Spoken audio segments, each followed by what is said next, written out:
Hello and welcome to the Grand Line Review, your source for everything One Piece. Today I'd like to open up a discussion about bounties and their relevance in the One Piece story. For the uninitiated, bounties are a monetary reward placed on the capture or killing of an individual. These prices are determined by both the world government and the Marines in One Piece, and they sort of get used as a gauge of power. Most pirates are very proud of their bounties as it raises their notoriety, although some do prefer not to attract such attention from the world. As Luffy has progressed through the series, we've seen his bounty begin at 30 million berries and progress to 100 million, then 300 million, and currently at 500 million, with each new price granting the audience a feeling of progress and satisfaction. And the same goes for the rest of the Straw Hat Pirates. And in terms of storytelling, bounties are a great device to show character progression and have some sort of tangible reward for undergoing a long arc with a big villain defeat. But in terms of the actual world, I'm not so sure. First of all, let's outline why a bounty system may be beneficial to those who create them. Firstly, it's a measure of the average threat level of an individual. So for example, if a pirate with a bounty of 500 million is encountered, then the Marines know that they need a certain rank to deal with them. Secondly, bounties raise awareness of dangerous individuals to the general public by providing a photo of the person, as well as a list of things that they are wanted for. And finally, bounties encourage parties outside of the Marines and the world government to take action by offering a reward incentive. Essentially like paying someone else to solve your problem for you. So that all sounds good in theory, but in practicality, are the bounties achieving these three goals? Well, not really. As far as a measure of danger goes, bounties are a loose assessment of an individual's capabilities at best. They are based entirely on information provided by Marines who have first-hand experiences with the individual, which are often out of context. For example, Luffy's current bounty is 500 million, and he recently fought Charlotte Cracker, who has a bounty of 860 million. According to the bounty system, Cracker should be overwhelmingly more dangerous, but he was beaten by Luffy and Nami. Therefore, Luffy's, and for that matter Nami's, bounties don't accurately reflect the threat they pose to the world government.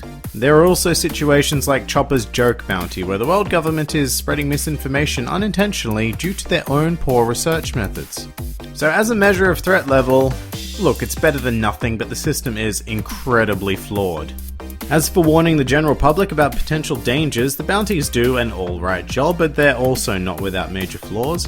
I'll return to the previous example of Cracker to illustrate this as well. Charlotte Cracker is supposedly an absurdly dangerous man, but the world government is spreading misinformation about what he looks like.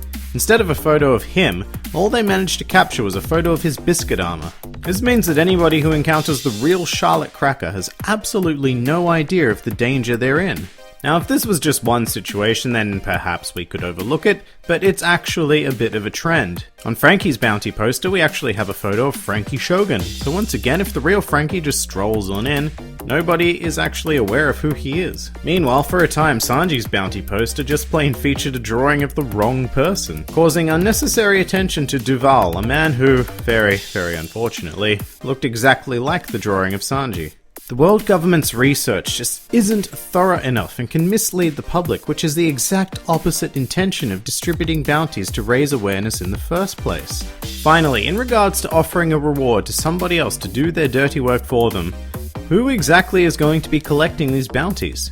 I mean, the obvious answer is bounty hunters, but really, how many bounty hunters can you name in One Piece? Let's list them. Firstly, there's Zoro, obviously, but he is an ex-bounty hunter, now a pirate. There's Dust Bones, but he's also an ex-bounty hunter.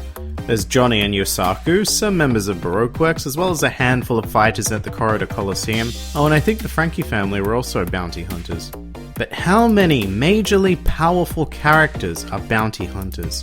The answer, at least currently, is none. Bounty hunters have made absolutely no impact in the One Piece world beyond the East Blue Saga. So who exactly is out to collect these cash rewards? The Marines? Probably not. It's their sworn duty to protect the world government from these threats, and the defeat and capture of notorious pirates is simply their job. Although they do receive other benefits such as promotions, bounties are not an incentive to the Marines. Other pirates obviously can't claim bounties because, well, they'll just be arrested themselves, and that leaves the only other major group, the revolutionaries, who would never deal with their sworn enemies, the world government. And this, I believe, is a big flaw in the narrative impact of the bounty system in One Piece. An increase in a character's bounty used to not only grant more status and notoriety, but also come with additional danger brought on by those whose attention is captured by the monetary amount. With next to no characters who act in this manner, what is the point in issuing a bounty at all? Especially when we get to the upper tier of bounties. So let's take the largest known bounty in the series so far, held by Charlotte Katakuri, at a whopping 1,057,000,000 berries.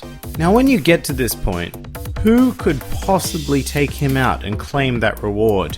The bounty hunters Johnny and Yosaku? No. Only similarly strong pirates, marines, and top officers of the Revolutionary Army, none of which would ever be able to claim the prize on his head anyway. So the lack of formidable bounty hunters really kind of ruins the bounty system. And while we're talking about Katakuri, he's also the perfect example of seemingly arbitrary bounty numbers.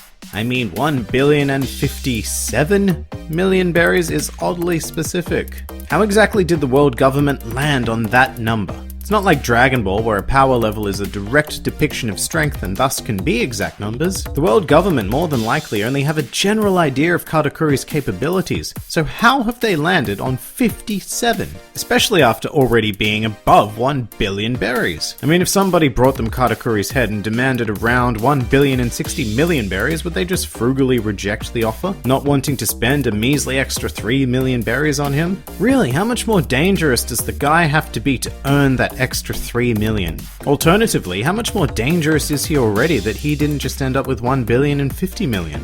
And these odd specificities appear in all sorts of bounties, like Frankie's. He's worth 94 million. Not 90, not 95, 94. A very precise number for somebody whose actual identity is still visually unknown. I'd like to think that somewhere in the world government staff there's like a treasurer or a head economist who just constantly urges them to tone down bounties in order to save as much of the global budget as possible. So look guys, I know this Katakuri chap is a threat to our entire organization, but is some bounty hunter really going to complain over a lost 3 million berries?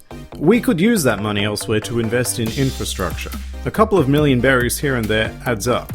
But in conclusion, bounties are actually a great narrative device, but they fail to serve their intended purpose in the One Piece world, at least in my opinion. Threat levels are not accurately judged, misinformation is often spread through the posters, and bounty hunters are practically non-existent in the story, so there's no real point to issuing a bounty. And that's where I'll leave things here and open up discussion to you guys. What do you think about bounties?